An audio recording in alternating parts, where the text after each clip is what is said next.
definitiv BMW M8 Competition. Ich bin im Frühling diesen Jahres den BMW M850 gefahren, also den etwas zivileren Bruder des M8. Und es war ein Auto, an das ich jetzt nicht die größten Erwartungen hatte. Es war einfach ein großes, schweres Coupé, was ich so ein bisschen als Grand Tourer wahrgenommen habe im Vorfeld. Bis ich dann hier auf dem Lausitzring gefahren bin und absolut geschockt war, wie spaßig das Auto war. Die Hintergründe dazu waren einfach, dass der Allrad, der sehr hecklastig ausgelegt ist, zusammen mit der Hinterachslenkung richtig wirksam gegen das Gewicht angekämpft hat. Und dass man auch immer mit so einem ganz leichten Giermoment durch die Kurven schießen konnte. Und dieses typische Einlenkuntersteuern, was sehr schwere Autos normalerweise haben, kam da eigentlich kaum noch zu tragen. Dementsprechend war das Auto unheimlich spaßig zu fahren, obwohl es eigentlich so ein Riesending war. Naja, und das ganze Konzept gibt es jetzt eben auch noch etwas zugespitzter im M8. Der setzt ebenfalls auf den 4,4 Liter Biturbo V8. Hier jetzt allerdings statt mit 530 mit 625 PS.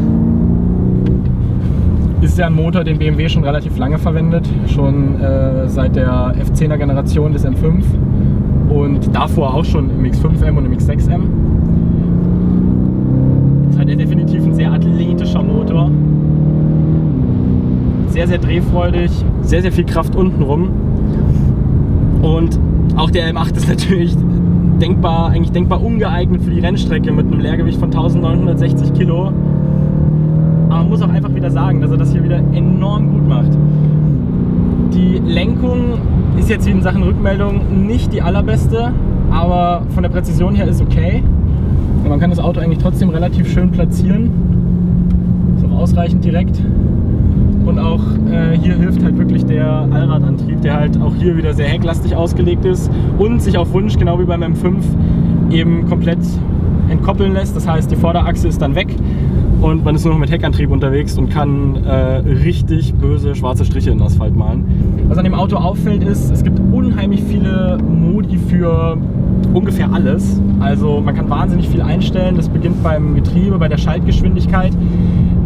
Bei der Motorkennlinie geht es weiter, dann natürlich noch das Fahrwerk und neu bei BMW M-Modellen auch die Bremse lässt sich jetzt in ihrem Ansprechverhalten verstellen. Einen wirklich großen Unterschied merkt man dabei nicht, aber ist eben definitiv eine Neuerung. Das Auto ist insofern beeindruckend auch durch die Rundenzeit, die es bereits erzielt hat am Sachsenring, weil mit einer 1,31 schwimmt das Auto ganz weit vorn auch mit Supersportlern mit und das war ja eigentlich die Positionierung, die BMW mit diesem Auto erzielen wollte. Es sollte so eine Art Supersportlerersatz sein. Und auch wenn man es dem Auto eigentlich nicht im ersten Moment zutrauen würde, weil es ja doch eigentlich ein riesiges Coupé ist, mit einem entsprechenden Gewicht, haben sie das wirklich geschafft. Weil das Auto ist zumindest auf eine Runde wirklich enorm schnell. Klar, wenn man viel auf Rennstrecken unterwegs ist, kocht das ganze Gewicht die Reifen, die Bremse natürlich immer irgendwann weich. Aber dennoch, rein von der Performance, enorm beeindruckend.